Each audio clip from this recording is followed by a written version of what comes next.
பல நூற்றாண்டுகளாக powerful பீப்புளால் use பண்ணப்பட்ட பேசப்படாத விதிகளை பற்றி தான் பேச போகிறோம். எஸ், ராபர்ட் கிரீன் எழுதின தி 48 Laws of Power புத்தக சீரீஸ்லேருந்து ஒவ்வொரு லாவையும் கதை வடிவில் நம்ம பார்க்க போகிறோம். ஸோ சேனலை சப்ஸ்கிரைப் பண்ணாதவங்க சப்ஸ்கிரைப் பண்ணிக்கிட்டிங்கன்னா எபிசோட்ஸை மிஸ் பண்ணாமல் என் கூட கடைசி வரைக்கும் ட்ராவல் பண்ண முடியும். ஓகே, டைம் வேஸ்ட் பண்ணாமல் வாங்க வீடியோக்குள்ளே போகலாம்.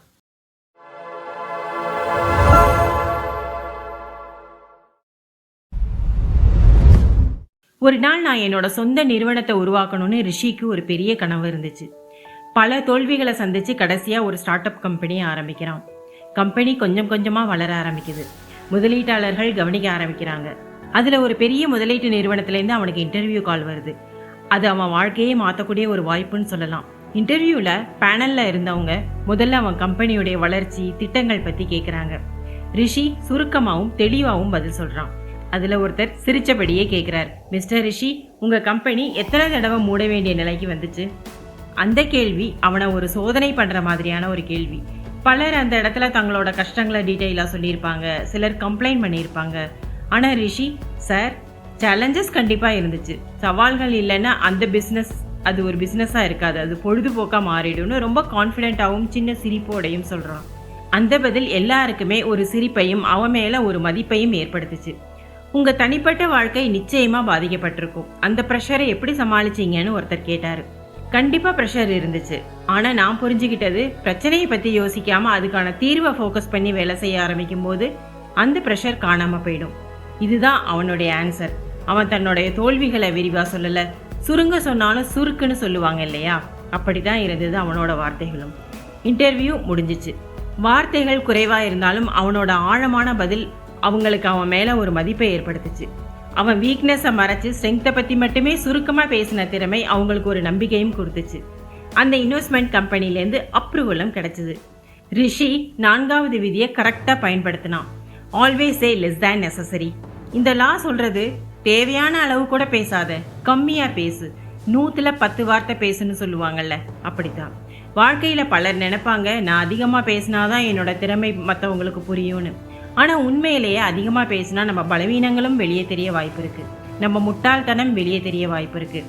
அதிகாரம் செலுத்துகிற மக்கள் கம்மியான வார்த்தைகளை வச்சு தான் விஷயங்களை கன்வே பண்ணுவாங்க. பல தலைவர்கள் அவங்க பேசின தேவையில்லாத விஷயங்களாலே தோற்கடிக்கப்பட்டு இருக்காங்க. சில சமயம் நாம் சொல்லாமல் விடுற விஷயங்கள் தான் நம்மளை வலிமையானவர்களாக காட்டும். ஸோ லா 4 சொல்கிறது, always say less than necessary. Power வேணும்னா தேவைக்கும் குறைவாக பேசு. குறைவான வார்த்தைகள் ஒரு மர்மத்தை உருவாக்கும், மர்மம் மரியாதையை உருவாக்கும், மரியாதை அதிகாரத்தை உருவாக்கும். தன்னோட சொந்த முயற்சியினால ஒரு கன்ஸ்ட்ரக்ஷன் பிஸ்னஸ் ஆரம்பிச்சான் விஷால். ஆரம்பிச்சப்ப யாரும் அவனை சீரியஸாக எடுத்துக்கல. முதல் ப்ராஜெக்ட் கிடைக்க அவன் பல நாட்கள் அலைஞ்சான். கடைசியில் ஒரு சின்ன பழைய வீட்டை புதுப்பிக்கிற வேலை, ரெனோவேஷன் ஒர்க் கிடைச்சிது. அந்த வேலை அவனுக்கு பெரிய ப்ராஃபிட் கொடுக்கலனாலும் அவன் அதை ஒரு பெரிய வாய்ப்பாக பார்த்தான். தனக்குன்னு நல்ல பெயர் உருவாகணும்னு ரொம்ப கவனமாக வேலை செஞ்சான். தரமான மெட்டீரியல்ஸை பயன்படுத்தினான். வேலை முடிஞ்சப்போ அந்த வீட்டோட ஓனர் அவனோட வேலையில் ரொம்ப திருப்தியானார். அந்த ஒரு ப்ராஜெக்ட்லேருந்து விஷாலுக்கு நிறைய ப்ராஜெக்ட்ஸ் வர ஆரம்பிச்சிச்சு. மெல்ல மெல்ல மக்கள் மனசுலையும் விஷால் கிட்ட வேலையை கொடுத்தா வேலை தரமாக இருக்கும்னு மக்கள் நம்ப ஆரம்பிச்சாங்க.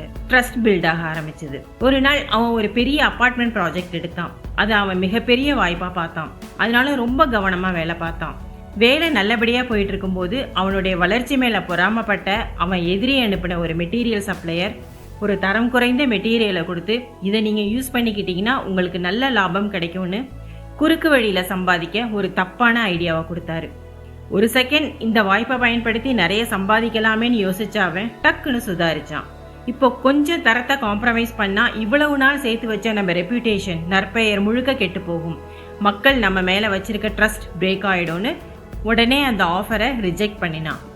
வேலை முடிஞ்சப்போ தரமான பொருட்கள் வச்சு கட்டப்பட்ட அந்த அப்பார்ட்மெண்ட் ப்ராஜெக்டால் மக்கள் ஓப்பனாக சொன்னாங்க, குவாலிட்டினாலே விஷால் தான். பிராண்ட் நேம் மாதிரி இருக்குல்ல, ஆமாம், அது அவனோட பிராண்டாகவே மாறிச்சு. புது கிளைண்ட்ஸ் கூட அவன் பேரை கேட்ட உடனே டீல் கன்ஃபார்ம் பண்ண ஆரம்பித்தாங்க. அவன் போகிறதுக்கு முன்னாடி அவனோட ரெப்யூட்டேஷன் கதவை திறந்து வச்சுச்சு. லா 5 பற்றின நாலேஜ் இருந்ததால் அவனால் வெற்றியை தக்க வச்சுக்க முடிஞ்சது. So much depends on your reputation. Guard it with your life. உங்கள் நற்பெயர் மிகவும் முக்கியமானது, அதை உயிரை போல காத்துக்கொள். சில பேரை நினைக்கும் போதே அவங்க ரெப்யூட்டேஷன் ஞாபகத்துக்கு வரும். ரெப்யூட்டேஷன்னா என்ன? நம்மளை பற்றி பிறர் நம்புகிற கருத்துக்கள். நாம் இல்லாத இடத்துல கூட நம்மளை ரெப்ரசன்ட் பண்ணுற நம்மளோட மதிப்பு. ஒரு பிஸ்னஸில் பிராண்ட் பில்ட் பண்ண பல வருஷங்கள் ஆகும். ஒரு தவறான மூவ், ஒரு கேர்லெஸ் டிசிஷன் அந்த ரெப்யூட்டேஷனை ஒரே நாளில் டேமேஜ் பண்ணிடும். ஒரு ஸ்ட்ராங் ரெப்யூட்டேஷன் இருந்தால் யாருமே நம்மளை அட்டாக் பண்ண யோசிப்பாங்க. அதே ரெப்யூட்டேஷனில் சின்னதாக ஒரு பிளாக் மார்க் இருந்தாலும் எதிரிகள் ஈஸியாக அட்டாக் பண்ண வாய்ப்பு இருக்குது. ஸோ புகழை என்றைக்குமே அழிச்சிடக்கூடாது. நமக்கு பவர் வேணும்னா மக்கள் நம்மளை பற்றி நல்லபடியாக தான் பேசணும். So much depends on your reputation. Got it with your life. உங்கள் ரெப்யூட்டேஷன் தான் உங்கள் உண்மையான பவர். அதை உயிரை போல காக்கணும். ரோஹித், கண்ணன் 2 பேருமே ஜூஸ் கடை ஆரம்பித்தாங்க. ரோஹித் கடை ஜூஸ் ரொம்ப தரமானது. ஃப்ரெஷ் ஃப்ரூட்ஸ் மட்டும்தான் பயன்படுத்துவான். கடையை சுத்தமாக வச்சுருப்பான். ஆனால் தன்னோட கடை வெளியில் தெரிகிற மாதிரி அட்வர்டைஸ்மெண்ட்கான எந்த முயற்சியும் செய்யலை. அந்த வழியாக தினமும் 100கணக்கான பேர் நடந்து போனாலும் பல பேருக்கு அந்த கடை இருக்கிறதே தெரியாது. ஆனால் கண்ணன் ஒரு முக்கியமான உண்மையை புரிஞ்சு வச்சுருந்தான். மக்கள் முதல்ல தரத்தை பார்க்க மாட்டாங்க, அவங்க முதல்ல கவனத்தை ஈர்க்கிற விஷயத்தை கவனிப்பாங்க. அதனால கண்ணன் சில மாற்றங்களை செஞ்சான். அவன் கடை முன்னாடி பெரிய பெரிய லைட்டு போட்டான், பெரிய நேம் போர்டு வச்சான், ஃப்ரீ டேஸ்டிங் இங்கே கிடைக்கும்னு போல்டாக எழுதி அந்த வழியாக நடந்து போகிறவங்க கண்ணில் படுற மாதிரி வச்சான். அவன் மக்கள் நின்று பார்க்குற ஒரு சூழ்நிலையை உருவாக்கினான். ஒருத்தர் நின்று டேஸ்ட் பண்ணி பார்த்தாரு. அதை பார்த்ததும் இன்னொருத்தருக்கு ஆர்வம் வந்துச்சு. 3ஆவதா ஒருத்தர். அவ்வளோதான், மெதுவாக கூட்டம் உருவானுச்சு. அதை பார்த்த பிறகுதான் ரோஹித்துக்கு ஒரு உண்மை புரிஞ்சிச்சு. நல்லதாக இருந்தால் மட்டும் பத்தாது, அதை மற்றவங்களுக்கு பளிச்சுன்னு இருக்கிற மாதிரி தெரியப்படுத்தணும். கண்ணன் என்ன செஞ்சான்? லா 6 தன்னோட பிஸ்னஸில் அப்ளை பண்ணான். எல்லாருடைய கவனத்தையும் கவர்ந்தான். Caught attention at all cost. எப்போதும் அனைவரது கவனத்திலும் இருக்க முயலுங்கள். நாம் எவ்வளவு திறமையான ஆளாக இருந்தாலும் சரி, நாம் நம்மளை வெளிப்படுத்தாமல் இருந்தால் யாரும் நம்மளை கவனிக்க மாட்டாங்க. நம்ம அச்சீவ்மெண்ட்ஸ் கூட சைலண்ட்டாக மறைஞ்சிரும். பிஸ்னஸில் ஒரு ப்ராடக்ட் ரொம்ப குவாலிட்டியாக இருக்கலாம், ஆனால் அது உலகத்துக்கு காட்ட கான்ஃபிடென்ஸ் இல்லை, மார்க்கெட்டிங் இல்லைன்னா அது ஷெல்ஃப்லேயே தூசி படிய ஆரம்பிச்சிடும். இதுதான் இந்த லா சொல்லுது. நாம் வேல்யூவாக தெரியணும்னா நமக்கு அட்டென்ஷன் வேணும். அது நம்ம யூனிக்னஸ் மூலமாக இருக்கணும். மேபி நம்ம அப்பியரன்ஸ் மூலமாகவோ, இல்லை நம்ம பேசுகிற விதத்துலேயோ, இல்லை நம்ம ப்ரெசன்ஸை தெரியப்படுத்துறதுலையோ இருக்கலாம். பல பொலிட்டீஷியன்ஸ் பவர் கிரியேட் பண்ண ஏதாவது ஒன்று பண்ணிக்கிட்டே இருப்பாங்க. ஒட்டுமொத்த மக்களோட அட்டென்ஷனையும் தான் மேலே இருக்கிற மாதிரி பார்த்துக்குவாங்க. பலர் அடிக்கடி கான்ட்ரவர்சியில் மாட்டிக்கிட்டே இருக்கிறத நம்ம பார்க்குறோம். ஆனால் அது எல்லாம் தெரியாமல் நடக்கிற விஷயம் இல்லை. அதுக்கு பின்னாடி ஒரு திட்டம் கண்டிப்பாக இருக்கும். அவங்க பெயர் மக்களுக்கு மறந்து போகக்கூடாதுங்கிறதுக்காக திரும்ப திரும்ப பேசப்படுற விஷயங்களுக்குள்ள தங்களை கொண்டு வருவாங்க. சில நேரங்களில் அது நல்ல விஷயமா இருக்கலாம், சில நேரங்களில் அது விமர்சனமாக கூட இருக்கலாம். ஆனால் அவங்களுக்கு முக்கியமானது ஒன்று தான், அவங்கள பற்றி மக்கள் பேசிக்கிட்டே இருக்கணும்.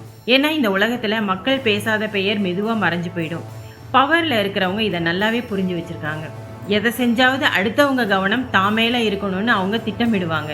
அவங்க பிளான் எதை செஞ்சாவது அடுத்தவங்க கவனத்தை பெற்றுக்கிட்டே இருக்கணுங்கிறது தான். ஸோ லா 6 சொல்கிறது court attention at all cost. Power attention இருக்கிற இடத்துல தான் இருக்குது. ஸோ இன்றைக்கி லா நம்பர் 4, 5, 6க்கான கதையும் அதோட விளக்கத்தையும் பார்த்துருக்கோம். இதில் உங்களை அதிகமாக இம்ப்ரெஸ் பண்ண லா எதுன்னு கமெண்ட்டில் கண்டிப்பாக தெரியப்படுத்துங்க. அடுத்த எபிசோடில் ரொம்பவே பவர்ஃபுல்லான அடுத்த 3 லா பற்றி பார்க்க போகிறோம். Until then take care, bye bye, thanks for வாட்சிங்.